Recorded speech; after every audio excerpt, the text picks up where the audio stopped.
on the anterior surface. The flexors are present on the posterior surface as opposed to your arm which you saw just now. So let's start right from the top where your pelvic bone is actually. So I'm going to do right here. If you can see this is your iliac crest. This is your iliac bone becoming right here where you have your pubic symphysis. So this is the one, the coxal bone on this side. You can see the vertebral column ending in the coccyx right here. So again, you can see your coccygeus muscle, which is one of your pelvic diaphragm muscles right here. But now we are looking at this set of muscles which are called the iliopsoas muscles. The iliopsoas muscles, because they are made up of two muscles. One is the psoas major. The psoas major, and the other is the iliacus. Okay, so psoas major is this long muscle right here. Iliacus, this flat muscle right here. So psoas major starts from the spinous processes, vertebral bodies, transverse processes of T12 and all the lumbar vertebrae. So starting from T12 and all the lumbar vertebrae, L1, L2, L3, L4, L5, that's the origin of the psoas major. It goes and inserts itself into the lesser trochanter of the femur. So it will go all the way down and insert itself into the lesser trochanter of the femur. The iliacus, on the other hand, it originates from the iliac spine as well as the iliac fossa, and it will insert itself into the lesser trochanter of the femur. So again, the function of these two muscles together, they are the prime movers in flexing your thigh. So when you're bending your body, when you're flexing your trunk, taking a bow, these are the muscles that are working. Okay, so flexion of your body, your trunk, at your hip right here, as well as flexion of your thigh. These are prime movers of your thigh. That is what these are doing. So during a bow, imagine how your body moves. That is basically flexion of your trunk at the hip. That is what these two muscles, the iliopsoas muscles, are doing. The next muscle that we are going to look at are this strap-like muscle that you can see right here. I'll remove these rubber bands. And you can see that this strap-like muscle sits, across a lot of distance. So it starts from the anterior superior iliac spine. So you can see the anterior superior iliac spine. That's the origin of this long strap-like muscle. And it will insert itself into the medial aspect of the tibia. So starting from the iliac spine all the way to the tibia, that is this long strap-like muscle. It's called the sartorius. Sartorius basically means tailor. So in olden days, tailors did not have tables on which sewing machines could be kept. They had to sit cross-legged on the floor to stitch their clothes. So this is the muscle that helps us sit cross-legged. So what are the different movements that happens when you sit cross-legged? Firstly, imagine your leg, your thigh has to move outwards. So lateral abduction of your thigh. Your knee has to fold, so flexion of your leg at the knee. Okay, as well as lateral rotation of your knee. So all of the motions that you will think that go hand in hand with sitting cross-legged, whether it's flexion, abduction, lateral rotation, flexion of your knee, all of those movements are to do with your sartorius. So please don't give me an answer like sitting cross-legged. Please give me the right scientific terms, that the type of movements that you would need to do when you sit cross-legged. Okay, that's what this sartorius muscle helps us do. So I'm going to remove the sartorius muscle, and now I'm going to look on the inside of the thigh. So the way I'm orienting my leg right now, if I can show you the bottom. So if you can see, this is the heel, and now this is the top. I am looking at the side. So this is the inside of your thigh. So the inside of your thigh has muscles which are called adductor muscles. Adductor muscles are very useful because they help in the adduction of your leg. So do you remember what does adduction mean? To bring your leg closer to your body, right? So to bring it closer to the trunk. So if you have spread your leg out now, you're bringing it closer to the body. These are the adductor muscles that are going to help us do that. So what are these adductor muscles? Let's start from the top. And again, to orient yourself, the sartorius was sitting right here. So now that I've removed the sartorius, I can see this muscle coming from beneath. This is my first adductor that we're going to talk about. This is the adductor longus. Okay, so you have the adductor longus, which is sitting right here, and you have this large muscle, which is the adductor magnus. Okay, you cannot see the adductor brevis because it sits underneath this, and you have this large muscle sitting on top, which is called the gracilis. Okay, so this is the gracilis. And on the inside, the small muscle right here, this is the pectineus. Okay, so let's go over this one more time.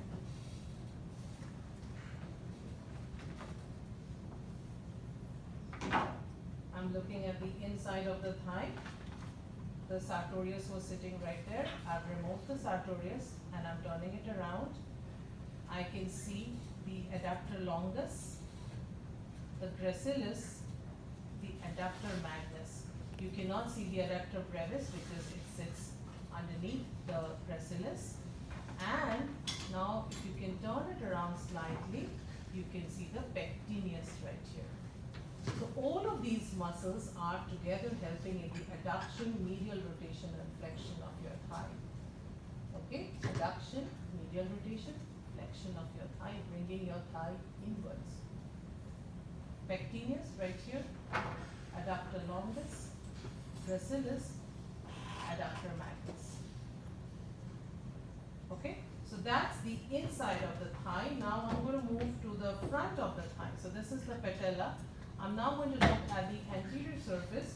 I'm going to look at the front of your thigh, and these muscles are called your quads. Quads because we're talking about 4 muscles. Okay, so 4 muscles make it called the quads or the quadriceps. And these quadriceps, and you can test this on your own body, these quads which are sitting on the anterior surface of your thigh help in extension of your leg at the knee. So basically holding up your body straight. So when you're straightening up your leg, when you are kind of extending your leg at the knee, that is what this is going to do. So all your quadriceps are helping in extension of your leg at the knee. As long as you can give me that answer, I'll be happy. So what are these quads? The first one is the most kind of superficial. It sits right on top, the largest one. This is the rectus femoris. So rectus femoris originates from the anterior inferior iliac spine. So it starts from the anterior inferior iliac spine, goes all the way to the patella and the tibial tuberosity. So it inserts itself into the patella and the tibial tuberosity. So these are its insertion points. So you have to know origin insertions for these muscles. So rectus femoris sitting on the top. On the side, which is the lateral side of the body, this is your vastus lateralis.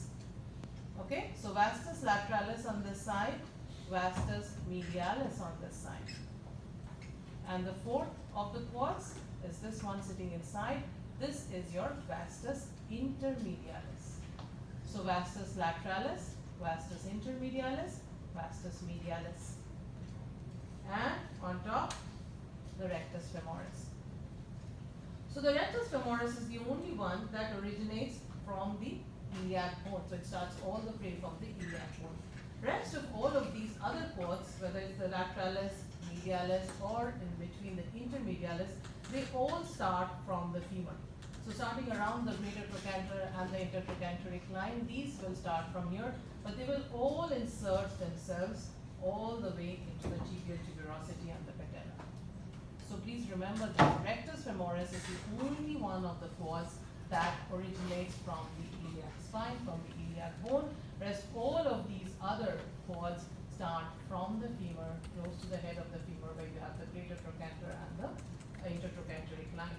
But all the quads will go and insert themselves into the patella and the tibial tuberosity. Remember tibial tuberosity, the part on which you kneel down upon? So that's why, since they're inserting themselves here, thus the function happens here. So extension of the leg at the knee. Okay? So now I'm going to turn to the other side. So now I'm looking at the back. But before I do that, let me come a little more to the side. So this was my vastus lateralis. Now look at this strap-like muscle.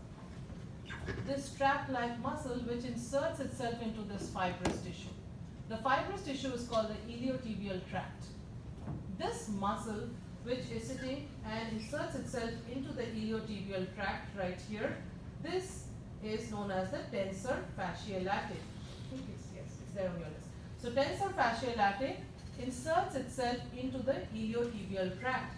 Again, the this muscle right here, which is the tensor fasciae latae, starts from the iliac crest. So starting from the iliac crest, the tensor fasciae latae inserts itself into this fibrous tissue, which is called the iliotibial tract. So again, flexion, abduction, medial rotation of the thigh. Flexion, abduction. So this actually works in the opposite direction of your adductors. So this helps in abduction, moving your leg away from the body. This sits on the side of your thigh, on the lateral side. So flexion, abduction, medial rotation of the thigh is this muscle which is known as the tensor fasciae latae. Now I'm moving to the back of the leg. And all the muscles are falling out, so I can put them back. So there are three muscles that are very important here that we need to know. These are called our hamstrings. Now hamstrings which are present on the back of the leg,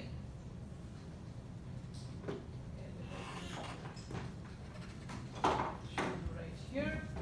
So you can see that these hamstrings sit right behind your quads in the front. So if you have the quads in the front, these hamstrings are sitting on the back of your leg. And you can see how this is the back of your patella right here. So what are these hamstrings doing? These hamstrings are doing just the opposite of your quads. So they are basically helping in extension of the thigh, but flexion of the knee. So flexion of the leg at the knee. When you fold your leg, when you flex your leg at the knee, these are the hamstrings that get pulled, right? So these hamstrings will help in straightening up your thigh. So extension of your thigh, but flexion of the knee. So folding your leg backwards, when you're flexing your knee, that is when these hamstrings are going to be used. So you have this huge hamstring right here, which is called the biceps femoris. The biceps femoris, which starts again from the ischial tuberosity, goes all the way to the tibia and the fibula. So you can see it inserts itself into the tibia and the fibula right here. So this is your biceps femoris. Right next to this large muscle, this is your semitendinosus. Semitendinosus. Again, starting from the ischial tuberosity, going into your tibial shaft all the way to the bottom. And underneath the semitendinosus is your semimembranosus that you can see right next to it. So semimembranosus also starting from all the way on the top, so where the ischial tuberosity is at the top or in your pelvic bone, going all the way to your tibia right here at the bottom. So that's your semimembranosus. So when you talk about your hamstrings, you will say that these are going to help in extension of the thigh and flexion of your leg at the knee, so helping you fold your leg. So what are these hamstrings? You have this large one right here, which is the biceps femoris. Then you have the semitendinosus, and peeping out from underneath this is the semimembranosus. The semimembranosus actually is present all the way right here, so it is present right underneath the semitendinosus. Helping the hamstrings do their work, so kind of synergists with the hamstrings are your glutes. So the gluteus maximus that you can see right here, this large muscle, you can see the gluteus maximus has a shape very similar to pectoralis major. So it has multiple sites of origin where you can see it starts from your ilium, ischium, part of the coccyx, also goes all the way into your femur. So into the iliotibial tract as well as into the femur. This gluteus maximus again helping a lot in powerful extensions of your thigh. So when you're holding your leg straight, your thigh straight, even if you're flexing your leg at the knee, your thigh is still straight. The glutes are helping you do that. So gluteus maximus that you can see right here. Underneath this is your gluteus medius. Okay? So gluteus maximus and gluteus medius, both of them very powerful, complex thigh extensors. Remember them as thigh extensors. So holding your thigh straight, gluteus maximus on the top and gluteus medius underneath that. Okay, so let's go over these on our own, and then after that I will finish up the last